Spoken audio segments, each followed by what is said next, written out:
Mantan istri Raden Indranjana, Kela Evelyn Yasir, terlihat menangis histeris usai mendengar mantan suaminya itu hanya divonis 2 tahun penjara dalam kasus penganiayaan terhadap anak mereka.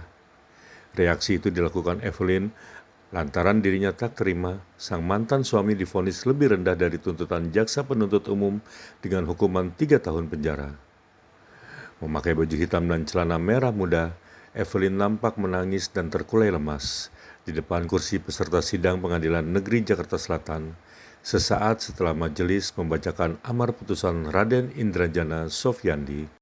Evelyn berharap Raden divonis sesuai dengan tuntutan jaksa penuntut umum.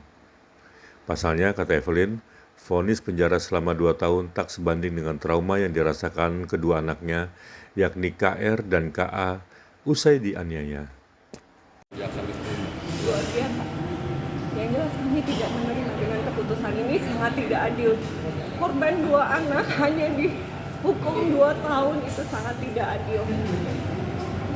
Mana perlindungan anak yang sesuai dengan hukum yang ada di Indonesia? Mana perlindungan anak? Kenapa tidak digunakan itu?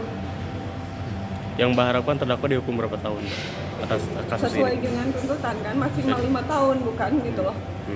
Ini sangat tidak adil dengan korban 2 anak yang tidak mudah mereka menjalani kehidupan ini setelah kejadian yang terus berkelanjutan gitu. Apa kabar dengan psikis mereka? Trauma mereka itu panjang dan tidak bisa bakalan sembuh 2-3 tahun. Ini sangat tidak adil, keputusan yang sangat tidak adil.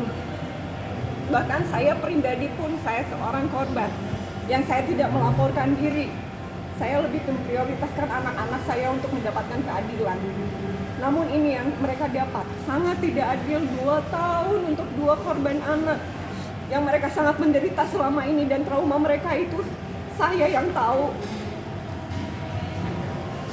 Kuasa hukumnya yang berbicara anak tidak kenapa-napa, anak baik-baik saja. Siapa bilang?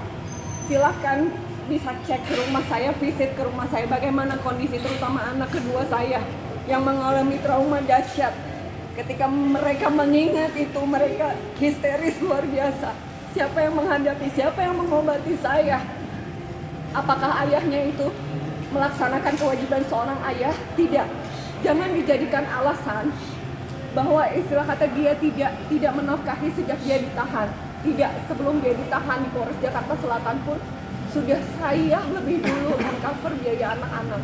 Apalagi sekarang saya harus membiayai pengobatan dari anak-anak yang mengalami trauma. Itu tidak mudah mereka jalani kehidupan ya di sekolah. Ayahnya tidak menyekolahkan anak-anak ya, tidak. Saya yang menyekolahkan anak-anak, saya yang bersupport mereka, saya yang mengobati mereka, dan sekarang terdakwa mendapatkan hukuman 2 tahun. Apakah itu adil? Sama sekali tidak adil. Semoga saya harapkan JPU bisa melakukan aju banding ya, mengajukan banding, karena sama sekali ini kami merasa ini semua tidak adil. Untuk kondisi anak-anaknya sekarang seperti apa sih Mbak? Kalau Kelvin kan masih di luar, masih dalam kondisi bisa menyesuaikan ya.